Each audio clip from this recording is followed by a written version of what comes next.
Human trafficking is approximately 40+ million people enslaved today. More people enslaved in the world today than any other time in history.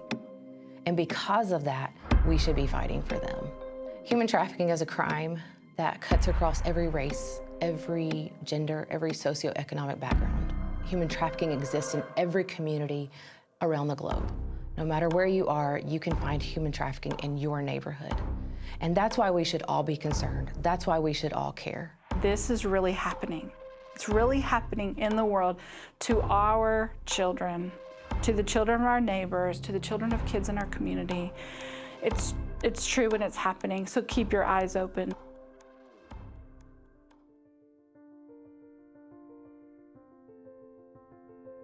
Rescue One is the first organization that I found that was battling a social issue from a Christian perspective. They were taking the fight to the streets with Jesus as their primary source of power.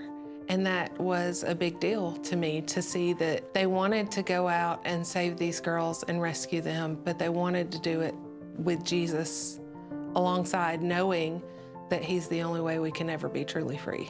What I've seen in the work that we're able to do is that the Holy Spirit truly is the focus. We don't want to move without the Holy Spirit. I see that in Daniel and Lacey. I see that in every single person I get to work with, that our focus and the thing that makes us move, the thing that gets us to go to work every day and to go to rescues and to do the work that we do in our safe houses is the Holy Spirit. And we truly listen to what he's doing and what he wants, and we want to move where he's moving. We don't want to go ahead of him or behind him. We know a lot of agencies who do just prevention and awareness. There are a lot of agencies who just involved in investigation or rescue.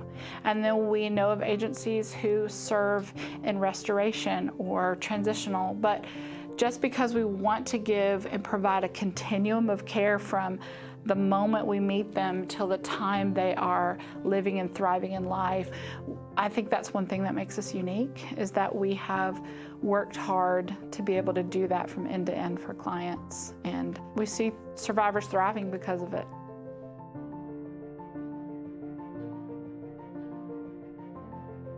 Over the last decade, Rescue One has developed from just an awareness education piece that we realized later on was part of prevention, because when people are aware, they're less likely to be vulnerable.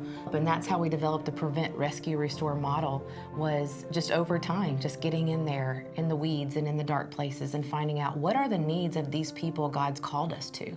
It wasn't about us going in with our agenda and our idea. It was just us getting in there and going, wow, this person needs this and this person needs this. And it developed who we are today. And so from raising awareness to identifying people on the streets who need help, to then going, oh, the police and law enforcement don't have enough people on the ground to actually help these victims and extract them and get them from these places, and or even investigate to put the bad guys away. And so how can we come alongside them and assist them? And that developed into our rescue department.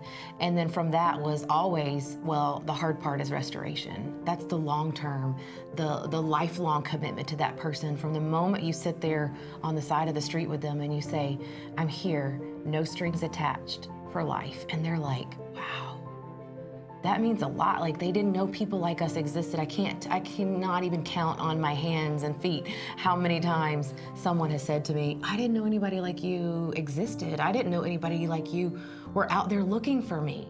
In the rescue department, we assist law enforcement with recovering victims from a crime scene or a bust that's done trying to identify a trafficker or a John. And we bring advocates into those situations, those scenarios, and we are the only resource, the only string of hope for many of the survivors that we assist. I am the leader of our restoration team, and our team has the opportunity to provide wraparound services.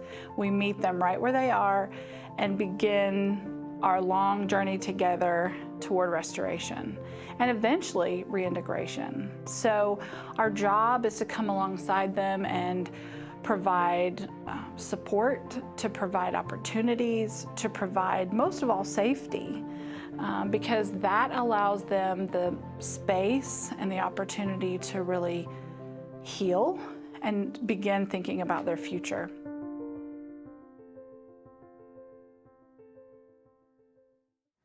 Quite often people ask me, well, why should I be a part of what you're doing if you're not in my city? Because most of the survivors that we care for in the U.S. don't even come from Tennessee or Nashville, where we're based. They come from all over the country. In Thailand and the Philippines, it's the same. These people that we're getting the opportunity to love on and rescue are coming from all over. And so we should all be concerned, because this is a group of people that not a lot of people are fighting for. And we get the privilege to fight for them. We need you. We need you as advocates, so you show up at rescues and you hang out with the girls. We need you in our houses if you have time, any time whatsoever, and you're like, I would love to come hang out with these girls one night a week. Bring it, we'll take you. Please come. Human trafficking is not new, and as much as we wish it would end soon, it's not going to end soon. And so this is going to always be a need for people that have a heart for other people. And you may say, I have no idea how to take care of trauma victims. Do you know how to love people? Because that's all you need to know how to do this job. And we will teach you everything else you need to know. Do you love people? Do you love Jesus? Because we need you.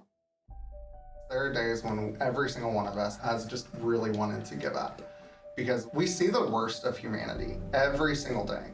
But in that, we also see some of the greatest hope that we have on this earth. We know that this darkness, this bad situation, this challenge, it's not gonna last. We know that there's hope, and what we're able to do is navigate people to find that hope and to achieve restoration. I think right now of a client we have who spent the vast majority from middle school on in some sort of sex work. But to see her now, to be completely out of that she is thriving and she's building a life of her own, as if for a period of time she was sort of forced to be someone that she wasn't on the inside, and now the real her is coming out. And just to get to see that from end to end is really powerful. There are moments when you look at a girl and you talk to her and you hear her answers and you know that this is not the same child that came into this house originally. And you can just see where Jesus has changed their hearts and their lives for the better.